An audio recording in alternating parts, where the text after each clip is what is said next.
오늘 이 함께 우리 봉독하신 베드로후서 말씀을 통해서 이같이 하면 이라는 제목으로 하나님의 말씀을 함께 나누시겠습니다. 가끔 그 TV 프로그램에 그 자연에 관한, 자연의 신비에 관한 그 다큐멘터리 프로그램들을 볼 때가 있습니다. 그것을 볼 때마다 아주 그 신기한 것들이 이렇게 눈에 띄곤 하는데요. 그 고기를 잡으러 이렇게 바다에 나갔다가 항구에 들어오는 그 배들을 봅니다. 그런데 그 입항하는 그 항구로 들어오는 배들은 딱 두 종류로 나뉘죠. 고기를 많이 잡은 배와 고기를 잡지 못한 배, 이렇게 나뉠 수가 있습니다. 그런데 고기를 많이 잡아서 들어오는 배들과 고기를 잡지 못하고 들어오는 배는 그 장면을 보면 딱 구별이 됩니다. 제가 요즘 TV를 많이 보는 편이거든요. 특별히 그 큰 참치들 잡고 이러는 그 다큐멘터리를 보는데 그 프로그램을 보면 이렇게 아주 금방 표시가 납니다. 우선은 그 오랜 바다, 그 오랜 시간 동안 바다에서 힘든 시간을 보낸 그 배 탄 사람들의 표정을 보면 알 수가 있습니다. 아무리 힘든 여정이라 그래도 고기를 자기들이 원하는 만큼 많이 잡으면 훨씬 몸들이 가볍고 표정들이 밝습니다. 또 하나, 그 배의 모습을 봐도 좀 다릅니다. 그 사람들의 마음도 그렇지만 그 겉으로 보여지는 배의 모습도 아주 당당해 보이고 그저 그 항구에 좀 소란스럽게 들어오는 것 같은 그런 모습이 있습니다. 그런데 더 확연하게 드러나는 것이 있습니다. 무엇인가 하면 고기를 많이 잡은 배에는 갈매기 떼들이 많이 따라옵니다. 참 신기합니다. 그런데 고기를 잡지 못한 배에는 새들도 안 따라옵니다. 그래서 그 날아오는 그 새떼들, 그 갈매기 떼를 보면 아, 이 배가 고기를 많이 잡은 배구나 아니구나 하는 것을 한눈에 알아볼 수 있는 것입니다. 마치 전쟁에서 승리하고 돌아오는 개선 장군과도 같은 그런 모습처럼 당당하게 들어옵니다. 그런데 고기를 잡지 못한 배는 들어오는지 마는지 그저 소리 소문 없이 항구 한쪽 편에 이렇게 배가 들어오는 것을 볼 수 있습니다. 여러분, 제가 그저 느닷없이 이 말씀을 드리는 이유가 있습니다. 무엇인가 하면 우리의 나중의 모습이 어떠할까? 아마 우리의 나중의 모습도 이렇지 않겠는가 생각해 봅니다.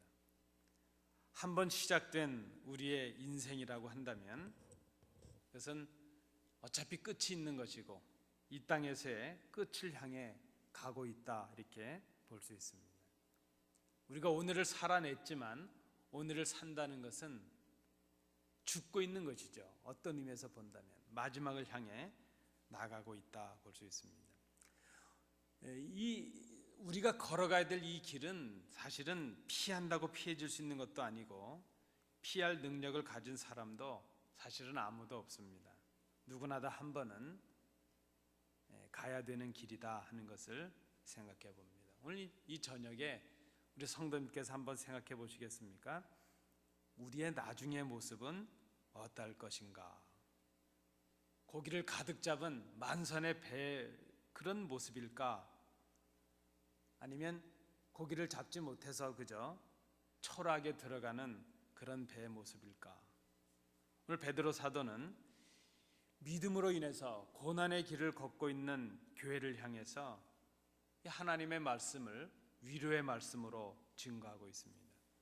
이 고난을 이기고 하나님의 나라에 들어가게 될 때에 당당하고 넉넉하게 들어가는 그런 사람들, 그런 성도들이 되기를 소망하고 있다는 것입니다. 11절 말씀은 이렇게 말씀하고 있습니다. 이같이 하면 우리 주 곧 구주 예수 그리스도의 영원한 나라에 들어감을 넉넉히 너희에게 주시리라.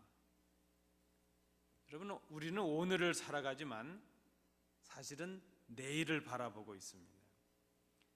특별히 믿는 우리들에게 목표가 있다면 그것은 오늘이 아니고 내일입니다. 하나님의 나라라 말할 수 있습니다. 우리는 하나님의 나라라 이렇게 말하지만 사실 그것은 종말이라 말할 수 있죠. 이 종말은 개인적인 의미도 있고 공동체적이고 역사적인 의미도 있습니다. 개인적인 종말이라고 하는 것은 그저 우리 개인의 호흡이 끊어지는 그것이 개인의 종말이라 말할 수 있습니다. 공동체적이고 역사적인 종말이라고 하는 것은 주님께서 다시 오셔서 이 땅을 심판하실 그때를 말합니다. 그래서 우리 믿는, 특별히 장로교 신앙을 가진 우리 개혁교회 신앙의 전통에 있는 우리는 우리들에게 있어서 종말은 그리스도로 인해서 이미 실현된 종말이라 하는 그런 이론을 갖습니다.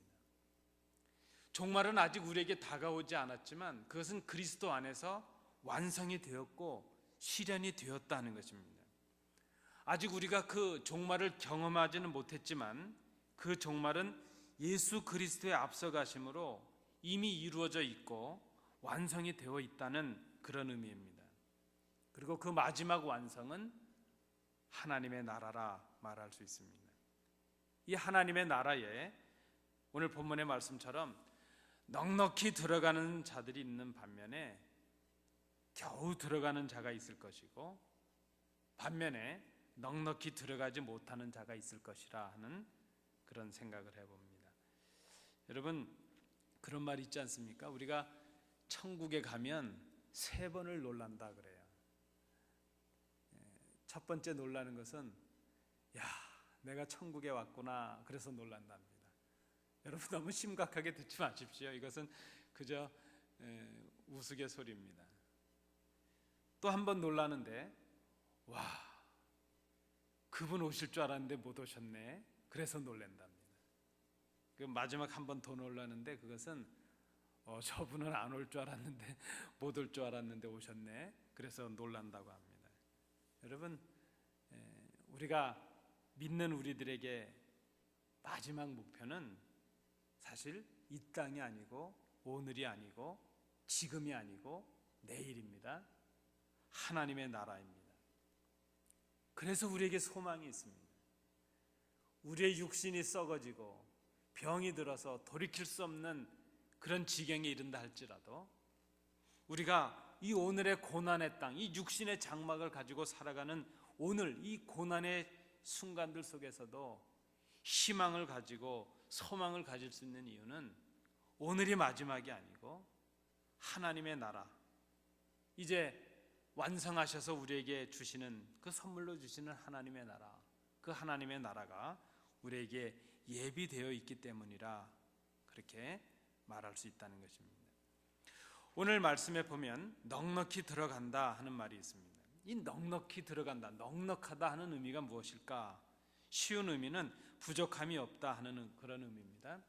부족함이 없이 들어가고도 남음이 있을 만큼 여유 있게 들어갈 수 있다는 그런 의미입니다. 들어가기에 충분하고 넘친다 하는 그런 의미입니다. 이것을 다른 말로 한다면 하나님의 나라에 들어가는데 당당하고 떳떳하게 들어간다 하는 것입니다. 이렇게 하나님의 나라에 들어가게 될 때에 넉넉하게 들어가는 사람들이 있다 하는 그 말은 사실은 넉넉하게 들어가지 못하는 사람들도 있을 수 있다는 의미를 담고 있습니다. 오늘 우리가 이 말씀을 상고하는 그 관심은 바로 이것입니다. 나는 어떤 모습으로 하나님 나라에 들어가게 될 것인가? 우리의 삶의 마지막이 오늘이 아니라는 것을 우리는 다 알고 있습니다. 어차피 우리는 하나님의 나라를 향해 살아가는 사람들입니다. 그러니까 오늘 뭐가 안 됐다고 끝나는 것처럼 그렇게 흥분할 것도 없고 그렇게 낙심할 것도 아니라는 것입니다. 어떤 목사님이 그러시대요. 끊어서 보지 말고 좀 이어서 봐야 된다는 겁니다. 오늘 뭐가 안 됐다고 오늘 그저 끝난 것이라고 낙심할 것이 아니라 이것도 지나갈 것이다. 이것도 하나의 과정이다. 이것도 하나님의 은혜 가운데 있다 하는 그런 좀 이어서 보는 하나님의 나라로 이어지는 그런 신앙이 우리에게 필요하다는 것입니다. 그래서 우리의 관심은 그것입니다. 우리가 어떻게 준비할 것인가? 우리가 어떻게 하나님의 나라에 당당하게 들어가는 사람들이 될 것인가? 오늘 11절 말씀을 다시 보시면 우리가 기억해야 될 표현이 있습니다. 바로 이것입니다. 이같이 하면이라는 말입니다. 물론 이 말은 우리가 오해하면, 우리가 착하게 살면 하나님 나라에 넉넉히 들어가는 사람들이 될 수 있다 하는 그런 율법적인 선행을 강조하는 표현으로 읽어서는 안 될 것입니다. 그리스도의 은혜로 하나님의 자녀된 성도의 삶이 어떠해야 되는가 하는 것을 우리에게 말씀해 주고 있다는 것입니다. 우리가 이러이러한 삶을 살면 그것을 보시고 너희들이 이만큼 살았구나 해서 불러가시는 것이 아니라 이미 예수 그리스도 안에서 하나님의 나라를 소유한 우리들에게 이미 하나님의 나라를 선물로 주셨고 그 하나님의 나라의 시민된 우리들이 오늘을 어떻게 살아나야 될 것인가, 하나님의 자녀답게 살아가는 것, 하나님의 나라의 백성답게 살아가는 그 모습이 어떠해야 될 것인가 하는 것을 오늘 본문이 말씀하고 있다는 것입니다. 그것을 이같이 하면 하는 말로 요약을 했습니다. 하나님의 나라의 백성으로 합당한 사람의 삶이 어떠해야 될 것인가 하는 것이죠. 여러분, 우리가 이 말씀을 오해하지 말아야 될 것입니다. 이렇게 지키고 살면 우리를 보시고 우리의 삶이 인정받을 만하면 그렇게 하나님의 나라에 당당히 들어갈 수 있다, 그것을 말하는 것이 아니라는 것입니다. 말씀드린 대로 이미 하나님의 나라를 선물로 주셨고 그리스도 예수 그 은혜로 우리에게 이미 주셨고 하나님의 나라의 백성이 되었기에 이제 우리는 하나님의 백성다운 삶을 살아가야 된다는 것입니다. 그래서 이것은 의미상으로 보면 오히려 역으로 바꿔야 될 그럴 말이죠. 너희들이 하나님의 나라의 백성이 되었다면 이렇게 사는 것이 합당하다 하는 그런 의미로 해석을 해야 될 것입니다. 하나님의 나라에 넉넉히 들어가는 사람, 하나님의 나라, 하나님의 백성으로서 합당한 삶을 살아가야 될 사람, 그 사람이 바로 우리들이요, 성도들이요, 그리스도인입니다. 그 삶이 오늘 본문의 1절에 보면 이렇게 설명을 하고 있습니다. 그 삶은 하나님과 구주 예수 그리스도의 의를 힘입어서 보배로운 믿음을 가진 사람들에게서 보여질 수 있는 삶의 열매라 하는 것입니다. 1절입니다.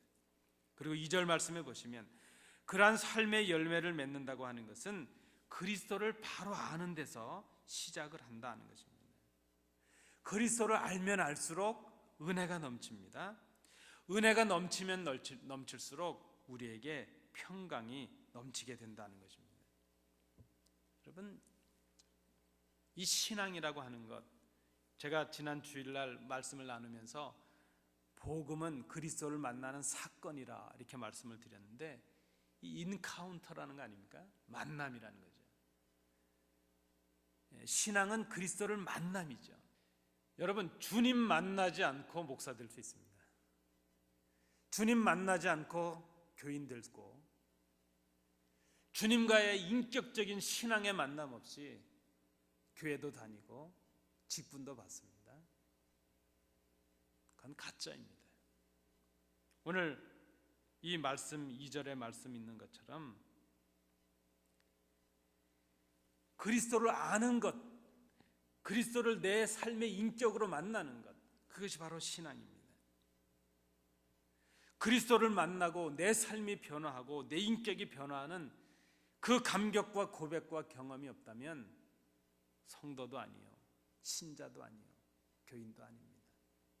영어 단어로 church goers라는 말을 씁니다. 교회 다니는 사람은 될 수 있습니다. 설교하면서 밥 먹어 먹는 직업군은 될 수 있지만 신앙인은 아닙니다. 우리가 성도이기 전에, 교인이기 전에, 직분자이기 전에, 목사이기 전에 그리스도를 개인적으로 만나는 성도가 되고 신앙인이 되어야 될 이유가 여기에 있구나 생각합니다. 그리스도를 아는 것, 그리스도를 알면 알수록 우리에게 은혜가 넘칩니다. 그리스도를 알면 알수록 우리가 모든 것이 그리스도의 은혜라는 것을 깨닫게 됩니다. 그리고 그 은혜가 우리에게 충만할 때에 진정한 평강이 우리에게 넘칠 수 있습니다. 그리고 3절 4절 말씀해 보시면 이 그리스도를 통하여 우리에게 임한 이 거룩한 약속, 주님의 그 약속을 믿는 우리들이 이 땅의 모든 정욕적인 삶을 이기고 진정한 생명과 진정한 경건에 속한 능력을 선물로 받는 사람들이 될 수 있다는 것입니다. 보배로운 믿음의 사람들의 삶이 어때야 될 것인가? 그리스도를 알고 그리스도의 약속을 알고 그리스도의 능력 가운데 살아가는 사람, 그런 삶이 어때야 될 것인가? 한마디로 요약을 한다면 넉넉히 하나님의 나라에 들어감을 받을 그럴 사람들 하는 것이죠. 여러분, 이 말씀을 잘 생각해 보십시오. 이 다음에 10년, 20년 지나서 하나님의 나라에 들어가게 될 때 내가 그렇게 넉넉한 신앙의 모습을 가질 것이다, 그것을 말하는 것이 아닙니다. 지금 우리가 그리스도로 인해서 하나님의 자녀된 백성으로서, 하나님의 시민으로서, 하나님 나라에 합당한 사람들로서 지금 우리의 삶이 어떠하냐 하는 것을 말합니다. 신앙은 그래서 나중에 이루겠다는 그것을 말하는 것이 아닙니다. 지금 내 신앙이 어떠하냐 하는 것이죠. 오늘 이 저녁에 하나님이 내 호흡을 걷어가실 때 그때도 나는 하나님의 나라에 당당히 들어가는 백성일 수 있느냐, 그것을 지금 말하고 있다는 것입니다. 구체적으로 그 삶이 어떠한가? 5절부터 7절의 말씀입니다.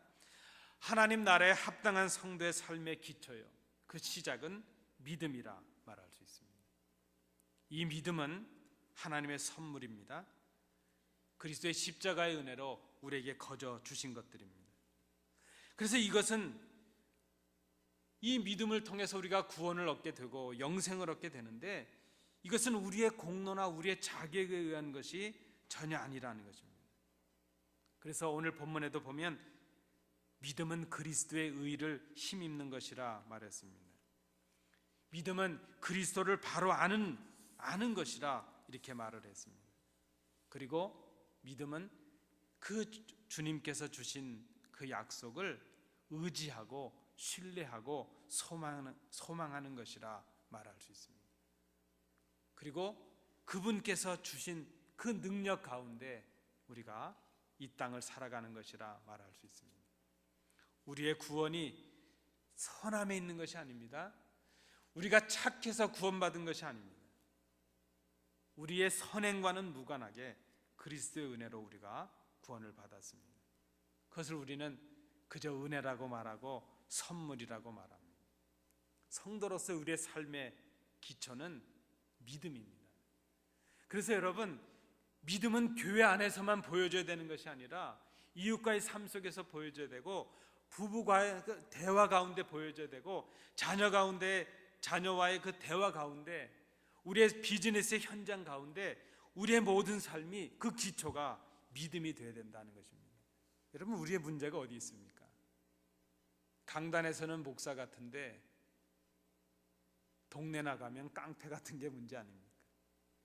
교회에서는 교인 같은데 펠팍에 가고 포트리에 가면 전혀 교인 같지 않은 게 문제 아니겠습니까? 우리의 삶의 현장에서도 착하게 사는 것, 그 정도가 아니라 우리의 삶의 모든 기초가 믿음이 되어야 된다는 것이죠. 이것이 바로 우리의 베이스라 말할 수 있습니다. 기초입니다. 말씀을 계속 보시겠습니다. 그 믿음에 덕을 더하라 그랬습니다. 그것은 우리의 믿음이 다른 사람과 공동체를 위한 열매를 맺어야 된다는 것을 의미합니다.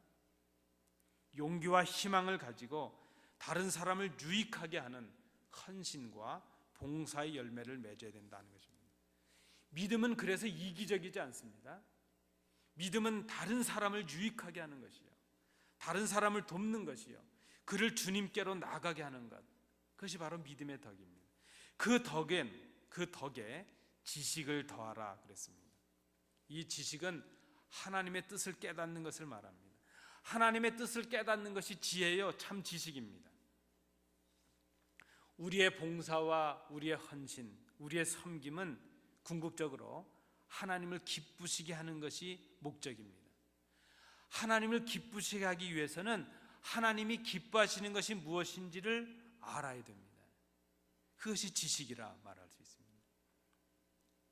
그러한 지식이 있을 때 자신의 한계와 자신의 임무와 사명을 바로 깨달을 수 있습니다. 그런 지식이 있을 때 자기 스스로를 지켜나갈 수가 있습니다. 그래서 그 다음에 이어지는 말씀이 무엇입니까? 그 지식에도 절제가 필요하다 하는 것입니다. 절제라는 이 말은 자기를 통제하는 것을 말합니다. 자기를 아는 것이죠. 자신의 한계와 자신의 임무와 내 사명이 무엇인가를 깨닫고 자신의 그 사명을 넘지 않는 것을 말합니다. 여러분, 교만해지는 이유는 자신을 잘 몰라서입니다. 내게 주신 사명이 무엇인지, 내게 주신 책임이 무엇인지 잘 깨닫지 못했기 때문이죠. 그것은 절제하지 못한 것이라 말할 수 있습니다. 우리가 아무리 우리에게 좋은 지식이 있다 할지라도 그 지식을 자기에게 주신 사명만큼 절제할 수 있는 은혜가 필요합니다. 그래서 이 절제에는 인내가 필요하다 그랬습니다. 절제가 자신을 통제하고 삼가는 것이라면 인내는 그렇게 자신을 절제하고 삼가는 상태를 유지하고 지속하는 것이라 말할 수 있습니다. 여러분, 절제는 그저 한 번 하고 끝내는 것이 아닙니다. 여러분, 제가 갑자기 이렇게 웃는 이유가 있습니다. 그 군에서 제일 많이 때렸던 사람이 신학교 다니다 온 고참이었습니다. 신학교 다니다 온 고참이 제일 심하게 때렸어요. 근데 이렇게 말하고 때렸습니다. 내가 죄 안 지려고 신학교 다니다 왔기 때문에 참을 만큼 참았다 그러면서 때리는데 제가 속으로 그랬습니다. 참지 말고 그때그때 풀지 좀. 아니, 그거는 참은 게 아니고 모아놓았던 거죠. 모아놨다가 한몫에 폭발을 하는 것이죠. 절제라고 하는 것은 한 번 하고 끝나는 것이 아니라 계속 지속이 되어야 되는 것이죠. 그래서 이 인내라고 하는 것, 이것은 그 절제가 지속되는 것이라 말할 수 있고, 이 인내의 핵심은 하나님을 향한 신뢰에서 올 수 있다는 것입니다. 여러분, 우리 힘으로 참을 수가 없습니다. 우리는 절제하고 인내할 수 있는 능력이 없습니다. 그런데 하나님께서 하나님의 약속을 반드시 이루신다는 소망이 있고 그 하나님의 약속을 의지하는 그런 마음이 우리 가운데 있을 때에 우리가 인내할 수 있다는 것이죠. 그래서 그 인내에는 소망이 필요하다는 것입니다. 그래서 이 인내는 단순히 참는 것이 아니라 하나님을 향한 신뢰와 신앙입니다. 인내할 수 있는 것 그 자체가 신앙입니다. 왜 그런가 하면 하나님의 약속을 신앙하기에, 신뢰하기에 참을 수 있는 것이죠. 그래서 오늘 본문은 이렇게 권면합니다. 그 인내에 경건을 더하라 이렇게 말합니다. 이 경건이라고 말하는 것, 하나님을 향한 신앙으로 이기는 것이기 때문에 인내를 경건으로 연결을 하고 있습니다. 경건이라고 하는 것은 우리의 결단과 고백으로 끝나는 것이 아니라 그 고백과 결단을 삶으로 이어가는 것이라 말할 수 있습니다. 경건에 관한 가장 좋은 정의는 칼빈이 내린 정의라고 저는 생각합니다. 경건이 무엇인가? 하나님을 경외한다는 것, 그것이 무엇인가? 그것은 하나님을 사랑하고 이웃을 사랑하는 것이라 이렇게 말했습니다. 사랑과 외경의 결합이라 이렇게 고백을 했습니다. 그래서 이 경건이라고 하는 것은 형제 우애로 이어집니다. 오늘 말씀에도 그래서 경건에 형제 우애를 더하라 이렇게 말합니다. 서로를 한 형제로 고백하는 것, 이것은 진정한 신앙이라고 하는 것은 내 이웃을 내 몸과 같이 사랑하라 하신 그 하나님의 말씀을 실천하는 데서 완성이 되는 것이죠.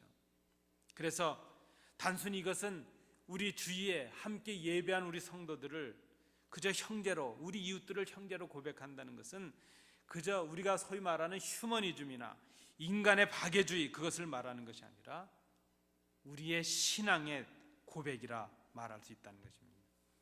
형제 후에는 함께 신앙을 경주하는 성도들을 한 아버지를 모신 가족으로 고백하는 것입니다.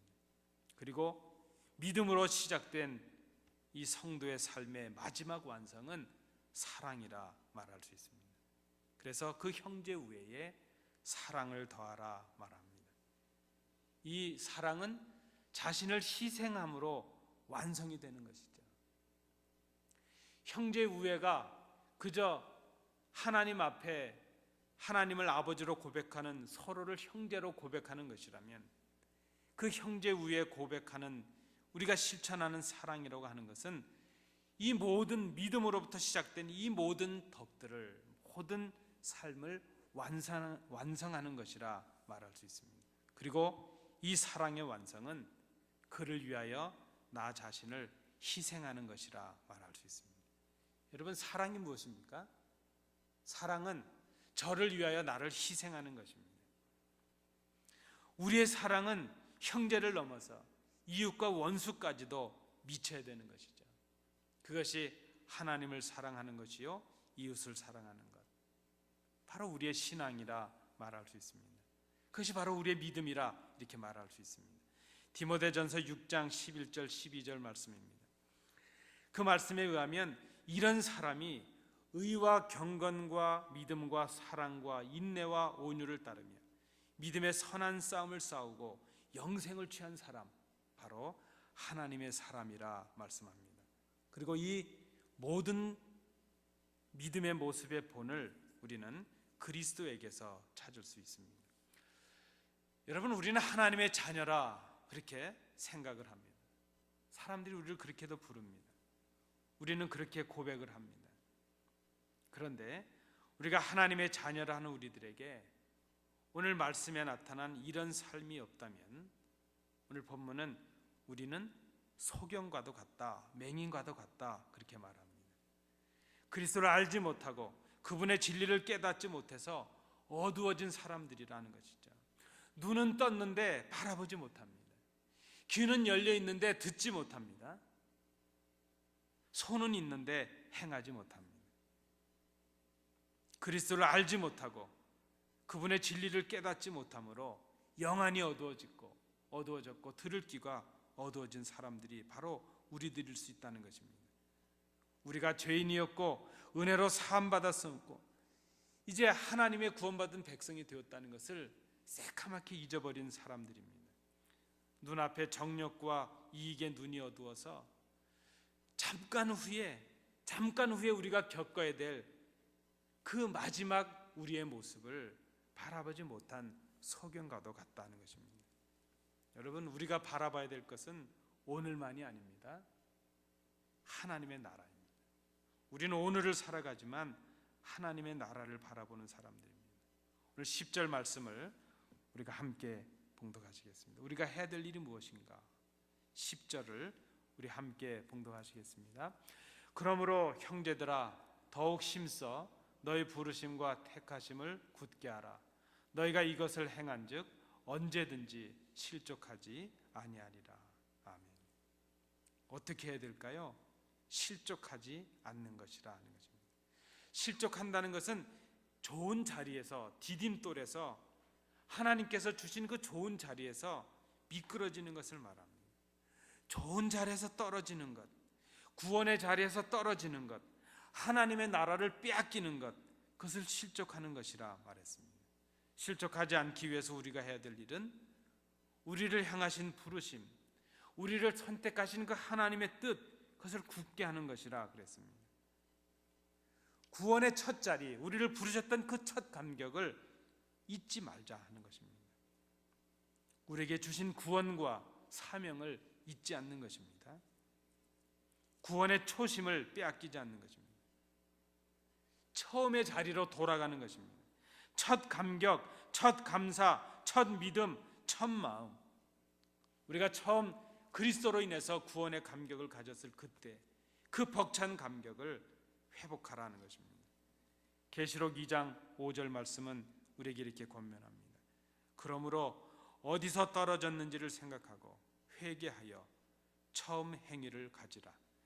만일 그리하지 아니하고 회개하지 아니하면 내가 네게 가서 네 촛대를 그 자리에서 옮기리라. 여러분, 이 말씀 우리가 은혜로 받으실 수 있길 바랍니다. 이와 같이 하면 그리스도의 영원한 나라에 넉넉히 들어가게 하신다 말씀합니다. 이와 같이 하는 사람, 하나님 나라에 합당한 사람입니다. 지금부터 뭘 해가지고 하나님 나라 들어가야지 그것이 아니라 이미 우리에게 주신 선물을 유지하는 것, 이미 우리에게 주신 하나님의 나라를 소유하는 것, 그것을 충분히 누리는 것, 그것이 바로 오늘 이와 같이 하면 우리가 믿음으로 세워야 될, 사랑으로 완성시켜야 될 우리의 삶의 모습이라 하는 것입니다. 그것이 바로 본을 보여주신 주님을 따라가는 길이 될 것입니다. 우리가 삶으로 나타나야 될 그리스도의 모습이 될 것입니다. 성도 여러분, 하나님 나라에 넉넉히 들어가기에 합당한 모습을 간직하시는 우리 성도들 되시기 바랍니다.